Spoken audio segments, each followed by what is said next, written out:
Point and clip.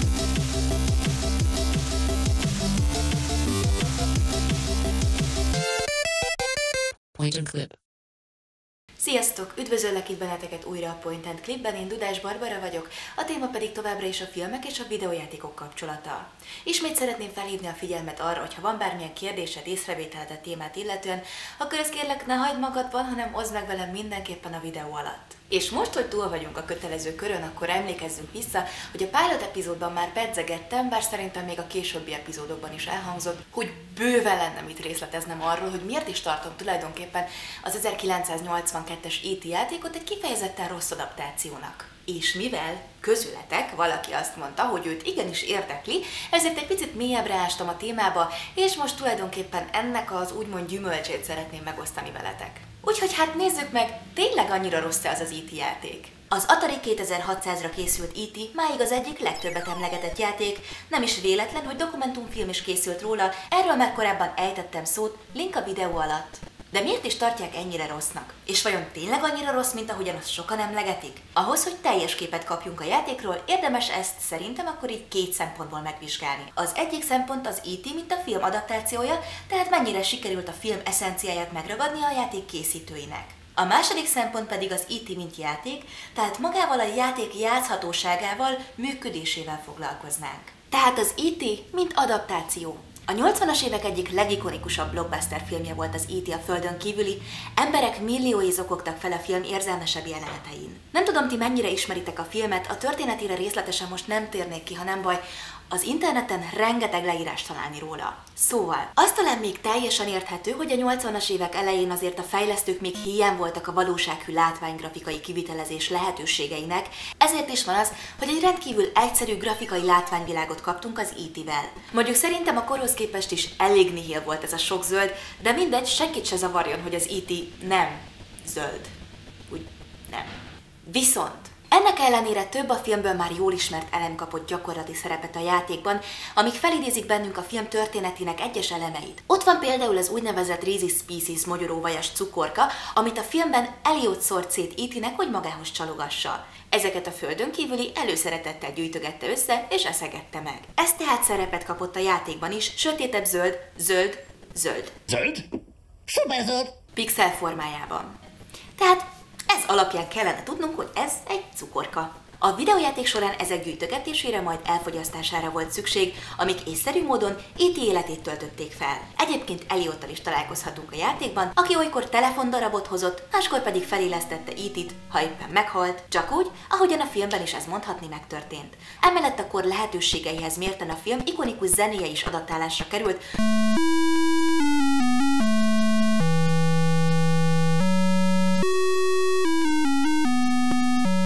szóval aki először betette a játékot, még fogalma sem volt róla, mi vár rá, mit sem sejtve illékony reményekkel várta, hogy milyen is lesz majd a játékmenet. Kétségkívül látszik a törekvés az E.T. film eszenciájának megragadására, ezzel a minimális hazatelefonálást megcélzó történettel. De akkor hol romlott el? És akkor most jön a lényeg. Ami szerintem tönkretette az egészet, az a vermek, lyukak, vagy minek nevezzem ezeket, hatalmas szerepe volt. Ezek mindenütt ott voltak, minden pályán, ugyanúgy minimális különbséggel, és csak egyre több és több lett belőlük. Még csak távolról sem láttunk verembe ugráló E.T.-t a filmben, így úgy gondolom, kár volt ekkora hangsúlyt adni ezeknek. Ennél sokkal kreatívabb megoldásokat is kieszelhettek volna arra, hogy hol is keresse a játékos a telefondarabokat, mint például a testvérek szobái, garázs, iskola, vagy tudom is én, konyha, nehogy Isten, hűtő, bármi, ami esetleg szerepet is kapott a filmben. Szerintem ezeknek az istenverte lyukaknak az egyszerűségén és bugyutaságán bukott el részben az adaptáció. Viszont én ezt amúgy a rendkívüli rövid fejlesztési idő számlájára írnám, egyszerűen nem volt idő ennél bonyolultabb megoldásra. Az E.T. mint játék. Az E.T. film sikere arra ösztönözte Spielbergéket, hogy minél több pénzt tudjanak kisajtolni belőle, ezért is volt az, amit már a korábbi adásokban említettem is, hogy a játék fejlesztője Warsaw 6 héttel gazdálkodhatott összesen, hogy elkészítse a játékot, mert karácsonyi disztribúcióra szánták. Csak a mihez tartás véget kiemelném, hogy ebben az időben egy videójáték lefejlesztése normál esetben 3-4 hónapot igényelt, és elkészültét követően körülbelül 300 000 darabot gyártottak le eladásra. Az E.T. ehhez képest lényegesen rövidebb időn belül készült el, és 5 millió darab kópia készült el, számítva a franchise neve alatt bevonzott milliónyi rajongó lelkes vásárlására. Ez már önmagában egy bukásra ítélt párosítás volt, hiszen nem játszanak annyian, mint ahányan megnézik a filmeket. Nézzük meg tehát a játékot közelebbről, valóban annyira rossz, mint ahogyan azt rengetegen emlegetik. A játék természetesen E.T. érkezésével indult, mint ahogyan azt a filmben is láthattuk. E.T. egy erdő közepére érkezik, és ott is hagyja őt az űrhajó pont úgy, ahogyan ezt a filmben is láthattuk. A feladatunk az, hogy a már korábban említett lyukakba tudatosan beleesve összegyűjtsük annak a telefonnak a darabjait, amivel később majd haza tudunk telefonálni. Ekközben gonosz tolvaj ügynökök és foglyulejtő tudósok nehezítik ezt a feladatot, akik mellesleg tehetségesebbek a levitálásban, mint mi, ők bezzeg soha nem esnek bele azokban a nyomorult lyukakba. Ez eddig oké. A bonyodalom viszont ott kezdődik, hogy a játék elindítása után fogalmat sincs, hogy mit kéne csinálni, működésére csak akkor tudsz rájönni, ha elolvasod az E.T. kezelési útmutatóját. Szerintem ma is általános dolog, hogy az ember nem szívesen kezdi a játékot tutoriállal, előszeretettel feltételezi inkább, hogy neki minden megy anélkül is. A User Experience Design, azaz a felhasználói élmény tervezés érthetően még nem volt olyan kiforrott a 80-as években, mint ma, és ennek meg is volt az eredménye.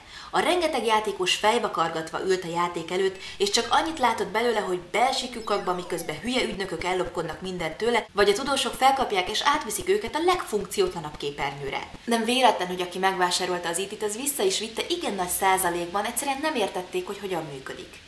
Mi tehát ne legyünk ilyen játékosok. Mi elolvassuk a leírást, igen, mind az összes oldalt, és úgy kezdünk neki játszani. Akkor már láthatjuk, hogy a gödrök fontosak, mert ezekben van benne minden telefondarab, sőt, kitartóbb, szemfülesebb játékosok számára ezek a helyszínei a fejlesztő, Warsaw által elplantált húsvéti tojásoknak, a Warsaw által elplantált easter eggeknek is. A csillagok megfelelő együttállása mellett, ami összegyűjtött 3 telefondarab, 9 cukorka, Elliot hívása, megfelelő gödörbeugrás, virágfelélesztés, együttes meglétét jelenti, pedig a virágból az első pályán Jar, a másodikon Indiana Jones, a harmadikon pedig HSW3 lesz, ezzel azonban csak a nagyon kitartó E.T. fanjátékosok találkoztak. A gödörből egyébként kijutni E.T. nyakának megnyújtásával, amit az akciógomb és a felfele gomb együttes nyomásával érhetünk el, tehát így módon levitálva lehet, és ha nem vigyázunk, egy végtelen gödörbe visszaesés lupjába is kerülhetünk. Önmagában ugyanis, ha a gödör rossz részét választjuk a beleeséshez, nem mintha választhatnánk, sok esetben csak úgy megtörténik, akkor trükközés nélkül ki se tudunk jutni belőle. Az én tapasztalatom szerint, ha túl sokáig nyomjuk a felfelé nyilat és az akciógombot egyszerre, biztosan visszaesünk. A megoldás teljesen észszerűen, de tökre komolyan. Ha elengedjük érzéssel valamikor a felfelé út során az akciógombot, és egy ponton már csak a nyilakat használva pozícionálgatjuk hosszú nyakú E.T.-t. Na de nézzük is tovább a játék működését. Még mindig ugye a telefon darabjait kutatgatjuk, amik jól el vannak rejtve ezekben az átkozott vermekben, és a randomizálásnak köszönhetően mindig máshol találjuk meg őket. Ahogyan futkorászunk E.T.-vel láthatjuk, hogy a képernyő alján található életpontok folyamatosan csökkennek. E.T.-nek tehát energiába kerül a járkálás, a futás meg levitálás meg pláne, szóval könnyedén meghalhatunk, és összesen csak 4 életből gazdálkodhatunk. Halálunk után természetesen Elliot élesz fel bennünket hülyen a filmhez. Az életpontjainkat egyébként tölthetjük cukorkagyújtogatással és evéssel, tiszta sor. A másik, amit rohangálás közben megfigyelhetünk, hogy a képernyő tetején különböző szimbólumok jelennek meg.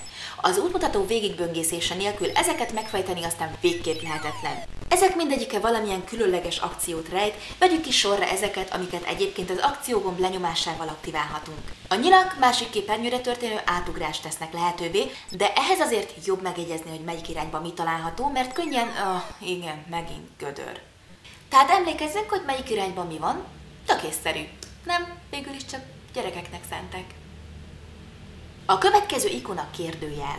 Minden képernyőn van egyetlen pont, ahol akcióként kérdőjelet kapunk. Ezt nagyon szeretjük, mert ezt használva a játék megmutatja, melyik gödörben találjuk a következő telefondarabot. A csavar egyébként ott van, hogyha egy képernyőn sikeresen megtalálunk egy telefondarabot, akkor simán lehet, hogy a következő is ugyanazon a képernyőn van, szóval ne szalasszuk el mindig ezt ellenőrizni. A ház is hasznos, ugyanis az elküldi az ügynököt és a tudóst melegebb éghajlatra, nagyobb szabadságot biztosítva a keresgéléshez. Aztán ott van az, amit én csak stílusosan kiabálófejnek hívok, amivel hívhatjuk Eliotot, ha összegyűjtöttünk 9 cukorkát, és ő ad nekünk cserébe egy telefondarabot. Akkor ott van még a Space Invader jel, ami minden pályán összesen csak egy képernyőn egy helyen jelenik meg, szóval ha találkozunk vele, jól meg kell jegyezni, mert ha összegyűjtöttük a telefondarabokat, akkor csak azon keresztül tudunk hazatelefonálni. Viszont a telefonálás csak akkor működik, ha nincs a képernyőn éppen FBI ügynök. Eddig tudtátok követni? Ha végre valami csoda folytán sikerül hazatelefonálni, akkor a képernyő jobb felső sarkában elindul egy visszaszámlálás. Ennyi időd van megtalálni a kezdőképernyőt és felkutatni azon belül a landing zone-t, aminek a jelét szintén felül kell figyelni. De ha egy ügynök vagy tudós bejön a képbe, akkor fújhatjuk az egészet. A játék észszerű működését mutatja ugyancsak, hogy miután egyszer visszaszámolt a hajó érkezéséig a játék, megteszi ezt még egyszer, csak gyorsabban. Mert ez tök észszerű. A játéknak egyébként 3 nehézségi fokozata van, egy, amiben minden nehezítő körülmény, ügynök, tudós is jelen van, egy, amelyben csak az ügynök, és egy, amelyikben egyikük sincs. Konklúzió? Hát, ez a játék működik. Érthetőek a motivációi, a filmből átvett jelenetek funkciói és a minimális története is. Nem ezekkel van a baj. De akkor miért is lett annyira gyűlölt játék? Szerintem azért, mert nem szórakoztató.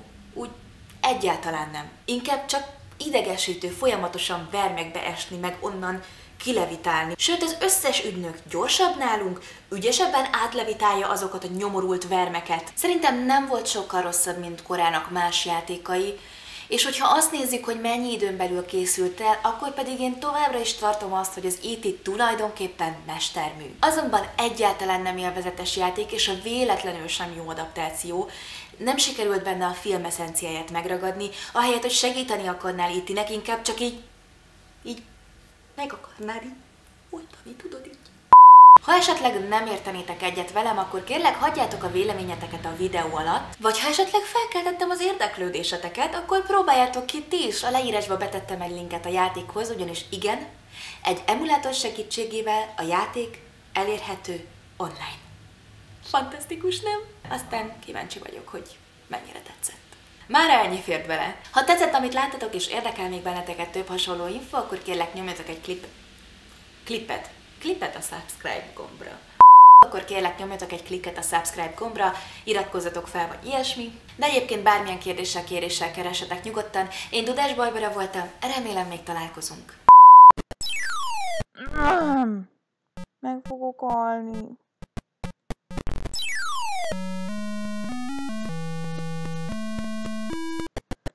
Ne, úristen, hogy lehetek ekkora lúzer? Egyrészt ő miért gyorsabb, mint én? Mi vannak? Nem!